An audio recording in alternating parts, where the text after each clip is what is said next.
Hello, and welcome to another MyCom podcast. My name is Pope-Seiberling, and today I'm going to be presenting to you the first of 4 podcasts on church growth, readiness, and strategies. And today I want to talk to you about whether or not your church is ready to grow and the reasons why churches aren't ready to grow, the reason or symptoms that a church is ready to grow, and then I want to give you a quick overview of the next 3 podcasts that are going to talk about 3 key strategies for church growth. So, the first thing you have to decide before you engage in strategies for church growth is my church ready to grow? And you have to ask, are we ready to do several things? First and foremost, are we ready to give up our status? Sometimes when we attend church for a very, very long time, we forget that someone made sacrifices so that I could be in that church. Someone gave when I couldn't give. Someone gave of their time when I didn't have time. Someone took time to talk to me and make me feel welcome when I was a stranger. So are we ready as a church to give up our number 1 status in the church for guests and visitors? Are we ready to let other people lead? Now, I'm not saying today you're a leader and tomorrow you're not going to be a leader anymore, but the whole idea behind the church and new people is that we are helping them live into their God-given giftedness. And sometimes that means we have to step aside and really let new people lead so they feel like they're part of our community. The third thing we have to ask is my church ready to open up to strangers? And I say strangers and not first-time guests because sometimes that's how it feels when a new person comes into church, particularly if that person doesn't look like me, if that person and I don't have a lot in common. Am I ready to form a real and meaningful bond with someone who's really different than me, or has different life experiences than me, or has different political views or upbringing than I do? Am I ready for that? Is my church ready to do that? Is my church ready for change? As soon as you start to attract a lot of visitors, I guarantee there will be change in your church. You don't even have to try to change, but the change will happen just because you have new people in your midst. Are you ready for messes? I know a lot of people who don't like messy things. They don't like getting dirty. They don't like messy churches. And one thing I can guarantee is with large crowds come children, and with children come messes and noise. So are you ready for big messes and noises? And so if you're looking at all this and saying, my church is not ready for this, you need to remember that healthy things do grow. And so your church may not be healthy. Your church may not be ready to passionately and wholeheartedly take the steps to grow. Your church might be unhealthy or sick. And so I wanted to talk to you about, how do you get sick? Churches get sick in the same way that human beings get sick. The first way you can be sick is through hereditary factors. So, for example, the number 1 cause of heart disease is not how you eat or if you exercise enough. The number 1 most determining factor of heart disease is whether or not it runs in your family. Is it a hereditary factor? We got them from our parents, and sometimes our behaviors or the things that we do in churches can indicate that we are just doing what the people before us just did. So we maybe inherited some bad habits from the people before us, whether they be the generation before us or 2 generations or the pastor before us, but it is possible that we have inherited some of our bad traits that make us unhealthy. The next is environmental factors, and think about a cold. How do you get a cold? You get a cold by being exposed to the environment that has the cold virus in it. And in much the same way, our world around us can cause a church to be unhealthy. I hear in a lot of churches kind of a bemoaning of how the world used to relate to the church, and that the world doesn't do that anymore, and how Sundays used to be church day, but now they're for soccer, and that the world is a bad place because um, Sundays don't belong to the church anymore. And as much as a pastor, I hate to see that happen. I do wish people were more dedicated, more naturally to the church and church attendance. Environmental factors are really part of what is affecting us, and we can become very embittered by our environmental factors, and we can become sick because of our environmental factors. Traumatic events. 5 or 6, even long ago, 7 years ago, I was in a major traumatic car accident, and I almost died in that accident. And sometimes churches go through traumatic events. They go through pastors who have moral failures. They go through people who have maybe taken money from the church. I had a church that was broken into and robbed 22 times in the period of 3 weeks. Those are all traumatic events. And if you have had a traumatic event and have not healed from that traumatic event or gone through the process of healing for that traumatic event, it will come out in your church health or lack of health and how you deal with people. And then sometimes we can be unhealthy because of the bad choices that we make. I make the decision to smoke or not smoke. I make the decision about whether to exercise or not exercise. I make decisions about what I eat. And I know what's healthy, but when I put 2 donuts in my mouth, I am making bad choices. So sometimes what makes churches unhealthy are their own bad choices. People, even though they know better, are making choices that don't contribute to health and church growth.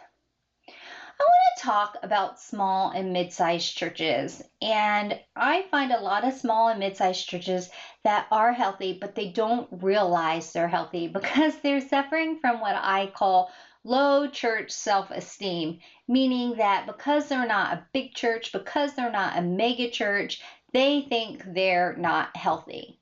They think they can't grow. They think they can't do amazing things for Christ. And with those churches that suffer from low self-esteem and feel bad about themselves just because they're not large, I find the biggest problem I have with them is not necessarily health, but getting them to take risks, getting them to make the leap from small thinking, from depressed thinking, from limited thinking into I can kind of thinking, getting them to take leaps of faith. And so if you're a pastor or a lay member of a small or mid-sized church, I just want to take this opportunity in this podcast to encourage you to look at your church health. And if you do determine that you're healthy, to do something. Because I think small churches are afraid to do something. They're kind of risk averse. For whatever reason, but whatever fears you have, I would just encourage you to enter into conversations about trusting God and trusting each other and praying about the unique mission that God has for your church. Just because you aren't big doesn't mean you can't do big things. Some of the most amazing and powerful people I know are small people. I love the story of David and Goliath in the Bible. David is small. He's probably smaller than any of the soldiers that originally had the opportunity to go out and fight Goliath. But here, this small boy who was even passed over or too young to be in the military goes out and defeats the giant Goliath.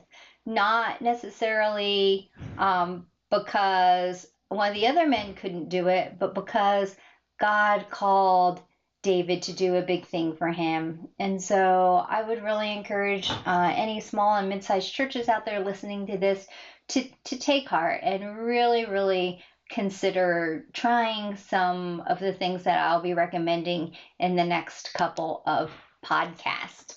So now that we talked about how we get sick, I want to talk about how you know if you're ready to grow. So one sign is that you're already showing signs of growth. Maybe you're a small church and you've kind of hovered in that 30 and 40 mark on your average Sunday attendances, but the past couple of months, you've had a couple new families come to your church and they're staying, they're not leaving. So if you see early signs of growth, that is a sign that you are healthy, because healthy things grow. Another sure sign that you are ready to grow is that people know how to resolve conflict or how to live with their differences. Not every conflict is resolvable. I think our political climate has shown that maybe we're in a place where things can't always be resolved. However, what's really important when you come across unresolvable conflict is that you can still love and accept each other through your differences. If you're in any kind of relationship, you know that you don't always agree with the person you love, but that doesn't mean you don't love them. And that doesn't mean that you can't still treat that person with respect and still grow from that experience. The next thing is that churches who are ready to grow have a clear biblical understanding of their purpose. The purpose, the mission statement of the United Methodist Church is to make disciples of Jesus Christ for the transformation of the world. If you're a United Methodist Church, that makes it your purpose too. And I believe that churches who really I've seen significant growth in as I work with them, they really do understand that it was not optional. Jesus did not say, try to make disciples. He did not say, make disciples if you feel like it. He said, go and make disciples. And so churches that grow really understand that that's their purpose. There's a sense of team. There's no pastors and laity. It's pastors and laity doing things together. Laity and pastors, if you're thinking about it and my pastor gets their way or the congregation gets their way, you're sunk already, because you're in the same boat. And so if the pastor is sinking, you're sinking too. And so be very careful about your sense of team. Churches that are ready to grow have servant leaders, and these servant leaders are ready for all of those things that I listed at the beginning of this podcast. They're ready for change. They're ready for messiness. They're ready to put someone else's needs before their own. These are all very, very healthy signs. And then again, there's a tolerance for the messiness of life. There's no avoiding the messes of life. There's no avoiding conflict. There's no avoiding unpleasantness sometimes, but that doesn't mean that they run for the hills every time something is not perfect. So healthy churches have a good tolerance for things that are just a little messy. All right, so I've outlined whether or not your churches will grow or not, and if your church is not growing, you only have one of three problems. And this is not brain science. If you think about this, you know this. First of all, new people don't come to your church. If new people never come to your church, you're not going to grow. That's a little bit of an overstatement, but I don't think we think about it really, about when was the last time we had a new person in our church. If it's been quite a while and yet your church is healthy, maybe you need to focus on outreach and outreach events. In other words, how do we begin forming a relationship with the immediate community around us? And so the next podcast number 2, focuses on identifying a good outreach event. The second reason your church isn't growing is that people don't stay at your church. So maybe they come once or twice, but after that, they don't come back. They go. And so if this is your church, you're obviously connecting with your community, but you need to work on your guest readiness. There's something going on in your church that is not quite right, whether it be your worship or your Sunday school programs or your building, or there's too much clutter. There's 101 reasons why someone won't come back to your church or don't come back to your church. And so if people don't come back and stay, people won't join. that means you have a guest readiness issue and you need to really hone in and focus on guest readiness. The next thing is people don't stay at your church.